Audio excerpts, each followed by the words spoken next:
Hello,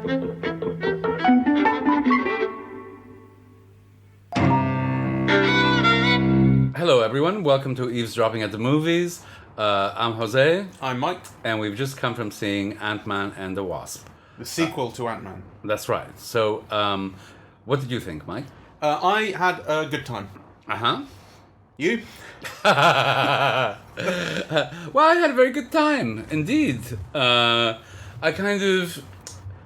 I mean, there was a point in the film where I was thinking, oh, I hate comic book movies.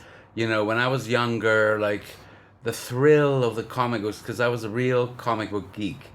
And there was something wondrous about comic books. I mean, the argument then was that comic books were as great an art as any, that they dealt with the complex issues of life, and that they dealt with it in imaginative ways and beautiful ways, like some of the panels and the art, and it was conceptually so sophisticated. I mean, the best obviously were, right? And there was a point in this film where I was thinking, and now it's just become about like special effects and so on. And then after a certain while, I didn't care. Like, I kind of, It got you. Yeah, I was just kind of so charmed by some of the comedy, right? And actually some of the conceptualization of the imagery is pretty fantastic, right? The shrinking up and down and how they realize those shots, and actually just the images themselves are so dazzling. Especially when they're small and they do an awful lot of very shallow focus stuff, which emphasizes it. When you see like the tiny little van bouncing around, yes, you see it in the trailer. Actually, that shot, it's wonderful. It's fun and it's captivating. Yes, yeah. So, and I liked the humor. I mean, actually, I loved Michael Peña in this. I thought he kind of pretty much stole the movie. He was funny in everything he did. First film as well, he did exactly the same. He stole that too. And they've expanded this. So, and I love Paul Rudd. Paul Rudd is wonderful. But he doesn't get every moment the way that Michael Peña does. No, although I think the film generally struggled for comedy a little bit early on. It did have a lot of good jokes throughout, and it got huge laughs in a very full cinema. Yes. Oh, by the way, spoilers coming up. We're going to talk about the whole thing. There's an opening. There's an early scene with Michael Peña and Paul Rudd, and they're not bouncing off each other well enough. It's a bit. I wondered have they lost it? Yes. And the moment I sort of knew that Michael Peña, his character, had not lost it was when he's being interrogated by Walton Goggins. Yes. And he's got a truth serum, and he returns to that speaking very quickly, telling the story, and telling the story very quickly in a very lengthy way. And it returns to that thing from the first film of showing the story that he's telling in sort of cutaways, but the characters that he's talking about, when he says like, and then Ant-Man said this, and then it's Ant-Man actually doing the lines. It's Ant-Man mouthing it with Michael Peña speaking it, right? It's really funny. And when that came back, I was like, yes! Actually, yes, it's still here. That whole scene is a little comic masterpiece of acting and directing, actually. Because all the actors appear, right? So it's Michael Peña's flashback. So, they're kind of... He's telling the story, but you're flashing back to it, and it's the actors playing their characters, but speaking it and playing it in the way that Michael Peña would play it. Yeah, and actually, what it means is they also get to do something different. Yeah. Like Evangeline Lilly, for instance, who plays the Wasp, she plays the daughter of Hank Pym. She's a little bit stuck up. She's a little bit kind of uptight. But then when she's doing Michael Peña's version of herself, she's cool. Yes. And kind of suave and fast talking. Yes. And it's great to see her be allowed to do something different, even though it's through sort of the guise of someone else. It wouldn't make sense if she did it herself. Yeah. That's great. It's a brilliant scene. And actually I think kind of... I was going to say I wish the film had more of those, but that's not true. Actually, I think the film is very well paced. It's got kind of very good action. It's very funny. It leavens some of the more sentimental aspects with jokes, right? So kind of, the father-daughter scenes, which, the child actress who plays her is, not amazing. We've seen worse, but she's not very good. So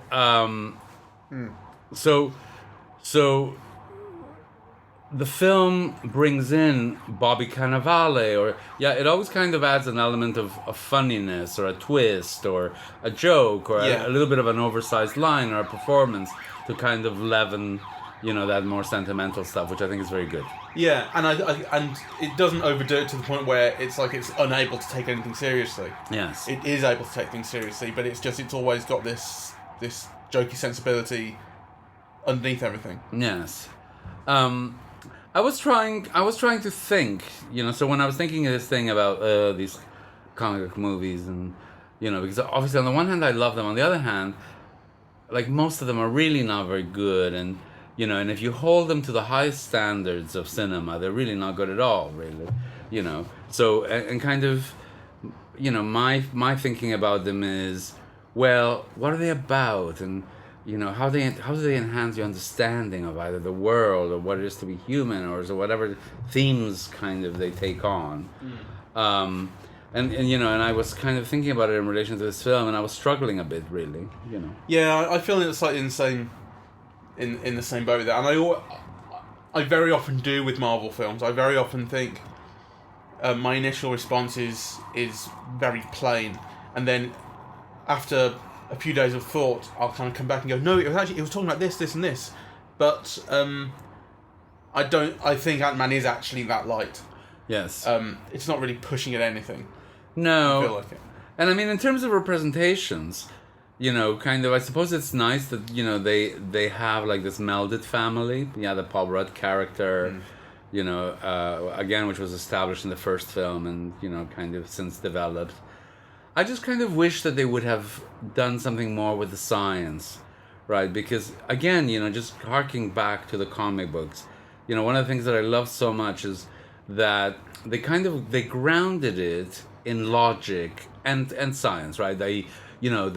So there was probably like some scientific principle about shrinking somebody, and then there's a level of invention, kind of attached to kind of something that was theoretically possible, and then kind of the audience's imagination acts with it, right? So if you accept the basic kind of principle as one that could be true or real or scientific, then your imagination can work with the film as to the rest and maybe add things to it. So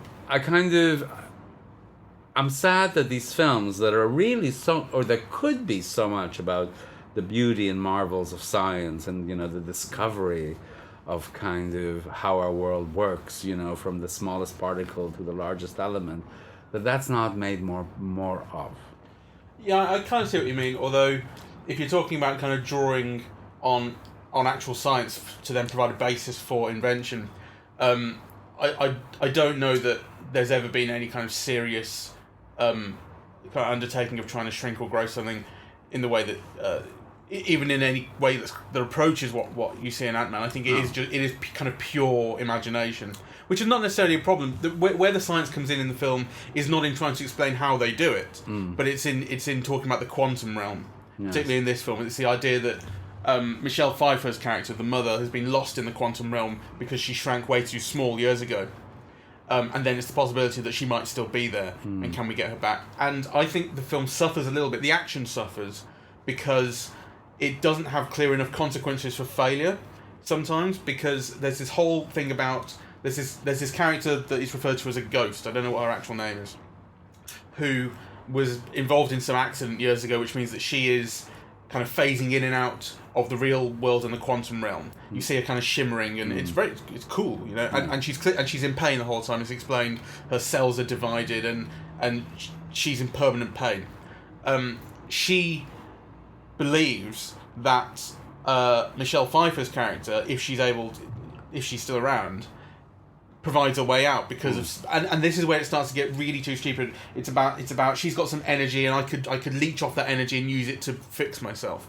So you go, fine, but then when the film gets to the point where she's trying to do that, at the same time as they're trying to bring Michelle Pfeiffer back to the real world, it should be very dramatic, and the film is robbed of its drama because you don't really know what the consequences are of her leeching off this energy. Will it kill her? Will it incapacitate her? What's actually going to happen? It's not really well established because the characters don't even know. No. The characters are just kind of going, maybe this will work. It's my only chance. And then of course what happens is that the ghost is stopped from doing that. Michelle Pfeiffer's returned successfully to the real world, and then she says, "I can help you," and she places her hand on the ghost's head, on the sides of her head, and it sort of glows, and then she's fixed, and she's no longer phasing between worlds. And you go, well, there's nothing to believe in there. They're just making it up as they go along. Well, they planted it earlier when Michelle Pfeiffer says, "Oh, I've changed." You not only change and grow, but it is but vague. you mutate. Yeah, I know. It's like if it's so California, it's like they've looked at too many crystals. It's like she's been on drank too much wheatgrass or something. That's my point. Like it makes a certain amount of logical sense because they've done enough work to give you an idea that there's something going on, but it is so vague that you actually have nothing to bite onto. It's a weakness in the film, yes. I think, and actually, it's also kind of a sign of a lack of ambition, really. They could have made it more interesting and better. And one of the markers of that for me was the nonsense about Ant-Man's suit sometimes working and sometimes not working, without any logic as to when it works and when it doesn't work, right? I just kind of resent that because, they are meant to be like genius scientists, they've done this a million times, kind of, they've had suits before, and now all of a sudden the suit works and doesn't work, and there's no logic to why that happens. Like at one point, the Wasp says, "Oh, it's some circuit that's short-circuited or something." And I go, "Well, okay, so the next time he's put his suit on, they fix that." Like, I mean, I agree. It's it's taking a bit of a sort of jump, kind of logically, or in the believability of the characters and the world for the sake of some excitement in the action scenes, because then when he grows and when he shrinks, it makes for a more exciting scene. But it would have been better had there had been a logic. Yeah. Well, I mean, yes, I agree. The logic as to why they haven't fixed it. Yes, or just something, because to me, that not having a logic about when the suit works and doesn't is the equivalent of the mother putting her hands on the girl's head. The girl's head, right? Like it is pretty it's vague. fuzzy thinking, really. Yeah, that's the way of putting it. But it does kind of get away with it because it's charming as hell, and and it's not trying to make a big deal about it or anything. So I think you let it slide. I think. Yeah. I mean, let's focus on that actually, because it isn't.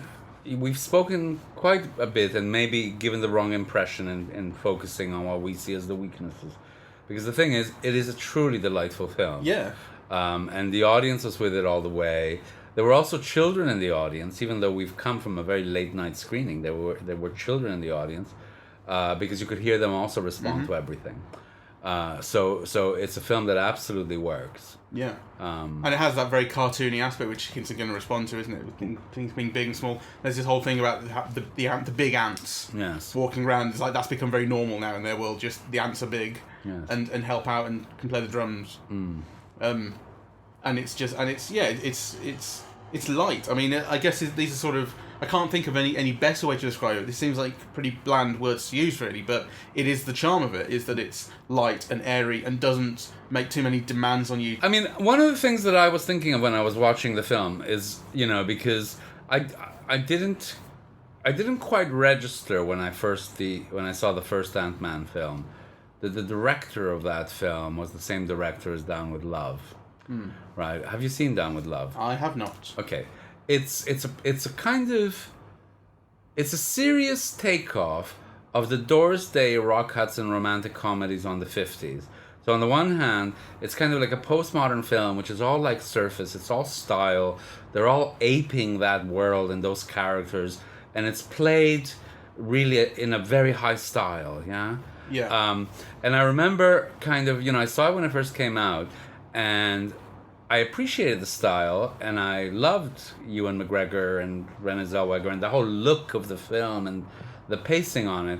And on the other hand, I understood why it didn't work with audiences at that time, because it felt that it was like empty as well, that it was like pure style. Yeah, that kind of, it only operated as a kind of a postmodern commentary on 1950s notions of romance in general, and the pillow talk type Doris Day, Rock Hudson films in particular.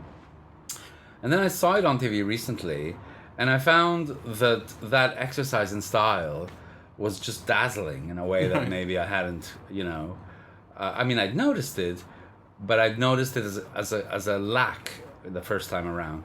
And actually, one of the things that impressed me this time around is just how stylish the film is. How Ant-Man, visually dazzling it is. Yeah, Ant-Man and the Wasp, and also how it does have this tone that it maintains throughout, which is a light comedic tone that kind of operates almost at every level. And also, I thought the kind of open, liberal, playful conceptualizations of gender is something that was in Down with Love as well, and the kind of you see in these elements here. So the film is not afraid really in a way to show love between, or deep affection anyway, between male friends, and also kind of there's all these little gay things that are kind of done quite playful in a way that doesn't feel homophobic. And so for example, the scene where they're talking with the mother and Paul Rudd ends up holding Michael Douglas's hand. Oh yeah, that's right. Yeah, and actually it's held for quite a long time, that scene, right? Yeah.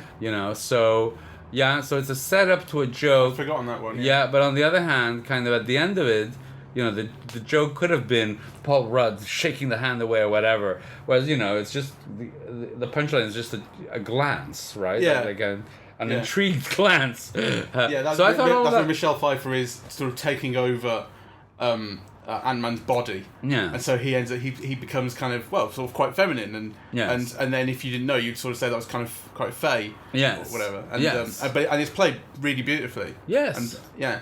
No, I agree. I've forgotten that. I really like that. It's played with tact and style, because that scene could come off as really homophobic, right? Yeah. But it doesn't, So I think that's kind of like, part of the interest and intrigue of this film. On the other hand, representationally speaking, I didn't think that the black and Eastern European characters, the sort of sidekicks, the secondary characters in the security business, yes. Ant-Man's mates, basically, they were very badly treated. For one thing, they have very little to do. Another thing, they're basically stereotypes. And actually, the black guy doesn't even really get to be much of a stereotype because he's got so little to do. The Eastern European talks of the ghost in a way that it's aping kind of the stereotype of Eastern European myths of whatever, it might be some witch, and it's got a name like El Chupacabra or whatever it is. I thought the Eastern... and then the black fella, I think he's played by T.I. Yes. He doesn't even get that much to do with it. He just gets to got sort a few of jokes. Not really. All he really gets to do is kind of act like sort of exaggeratedly surprised in a kind of quote unquote black way. Those two are treated really badly, I think, actually, by the script. Okay, well, I kind the of direction. I could see how you could say that about the Albanian or Bulgarian or whatever he was. He had a kind of a Count Dracula accent that was really milked. I thought the eye was funny. It's true he had a very small role. It's not so much funny because I think the actor who plays the other guy is also funny, but I think what they're given to do is a bit minor. Not minor. I don't mind them having small roles to play, but I think that actually when they get to play their roles, all they really have to do is be stereotypes. That's what I mean. And that they are given so little to do means that's all they're doing. Yes, well, you know what I mean? Yeah, I mean, I kind of I thought he was funny. Yeah, it's true that he's got a small role, and likewise, it's true that Lawrence Fishburne, who has a larger role, it seems also a bit wasted, really. But the person who I liked least in the film was the villain. The ghost. The restaurant. Walton Goggins. Yes. It's actually this kind of multi-villain film, but yes. Walton Goggins. Yeah, so I wished an actor with more authority and better comic timing had played him.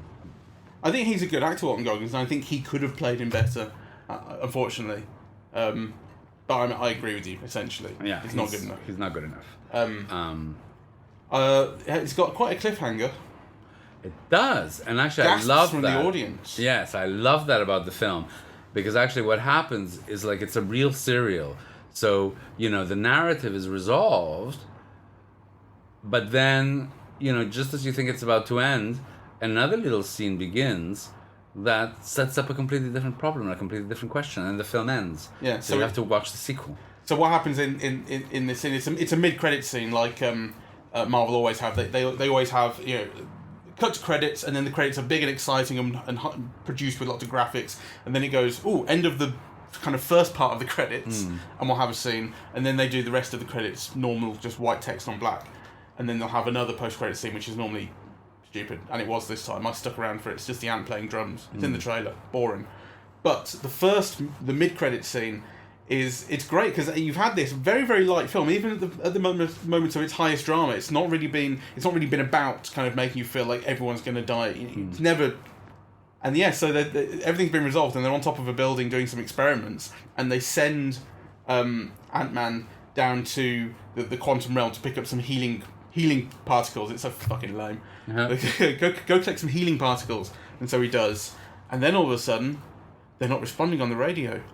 And then you see in the real world they're just dust. They've been disintegrated. Oh my god! Because it's the snap, isn't it, from Infinity War, and they've all gone, and so he's stuck in the quantum realm. Super dramatic, and it was great. Oh yeah, that was wonderful. I didn't get that. It was the snap. It has to be, doesn't it? I can't think. I think you're right. No, I think you're right, but that hadn't kind of clicked. So he's getting stuck in there for the next Infinity War film. Good. Let me point out a few things that are, just on my mind. So before I forget, get fucking Stan Lee cameos out of these fucking films. They're irritating beyond measure. Easily the worst part of the film. It's the worst part of the film. It takes you out of the narrative. He's not funny. We get that he created, some of these characters, though not all of them, and he's a credit hog. Right, like just stop putting him in the film. Something that was cute the first time around is just now completely irritating, and it doesn't serve the films. It doesn't help the films, and I can't imagine even the biggest Marvel fans, and I am one, kind of appreciate having that kind of old guy interrupting the film every time. And it's a really lame line as well. Yeah. He's in this film, what it is he's going to unlock his car, and then they shrink the car in the middle of an action scene, and he says something like, well, the 60s were fun, but now I'm paying for them. And it's so fucking lame, and he can't deliver the line, and as you say, it just kills the scene stone dead. Yes. But what? It's awful. Yeah, awful. They should do it at the start, like Hitchcock.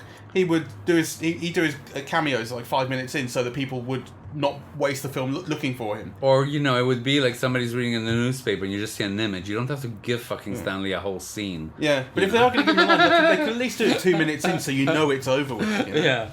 Anyway, I kind of that was deeply irritating. There are two small things that I wanted to pick up on, which are, one of them's a quibble, which is how has Michelle Pfeiffer survived for 30 years?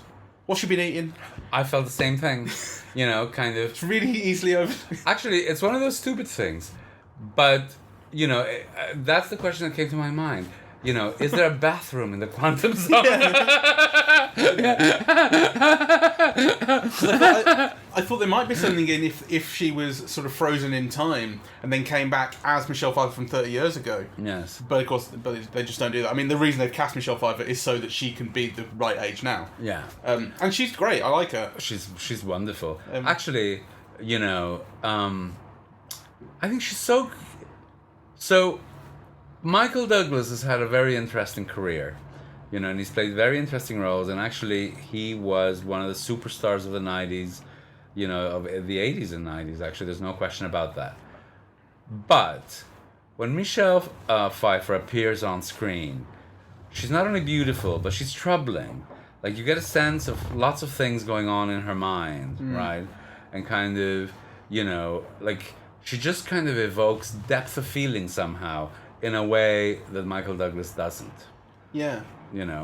Like you feel there's a deep well kind of there, right? And she's communicating kind of bits of it, with Michael Douglas, he's become a very expert actor. So there's no fault. I mean, I'm not faulting him with anything. It's just that Michelle Pfeiffer is one of those actors that are made for cinema. That she is just great, really, and she looks beautiful. She's not so good in the first part where she's meant to play young, and actually for a moment I didn't even recognize her in the. Oh really? Yeah, in the early sequence. But the scenes where she comes out of the quantum zone, she's absolutely great, and I think I can't decide whether it's a performance or if it's just sheer presence. But she does kind of. There's not a lot of performance to give. She's not in for very long. I think it may be presence, but I mean, as you say, she has presence. Yeah. More than just about anybody you can imagine, really. She evokes a lot, really. With her presence. So it was a joy. It was a joy to see her actually. So I kind of, And of course, they've done the digital de-aging thing in the opening scene, which is set 30 years ago. Yes. Which we've seen before in Marvel films. They're kind of they get it well. They're getting better at it for one thing. You can't really see the cracks. It's very good, but they're sort of normalizing it in a way which is a little bit troubling.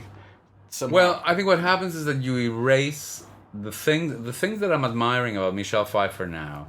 The things that a human face evokes, and kind of feeling, and sometimes contradictory feeling, and a sense of experience, or something from the past, or like what I'm calling it, just like a well. Well, you digitize it, you erase it. Like you're communicating beats rather than a well. Yeah. Well, I didn't mean so much that as this kind of the film that made everybody think about this was Star Wars Rogue One, where they brought back digitally Peter Cushing as General Tarkin, Grand Moff Tarkin. And he was a completely digital 3D creation. He was played by an actor who did motion capture in the voice. And it was very troubling because it wasn't even taking someone who had provided a performance. Like, for instance, in Sky Captain in the World of Tomorrow, they took actual film of Laurence Olivier and then inserted it and created a character out of it, which, I don't necessarily agree with either, but at least he had sort of at some point in his life actually done that. Or Oliver Reed in Gladiator, who died in the middle of it, and did they do some jiggery-pokery to bring him back? Well, they did some jiggery-pokery to do a couple of scenes, right, that he hadn't been able to film. Right. To film. Oh yeah, I remember hearing something. Yes, okay, but of course, but that's still nothing compared to actually inventing a new story in a new film and bringing someone back for it who had not agreed to it. Listen, I tell you, as soon as the film industry thinks that they can do away with actors, they will.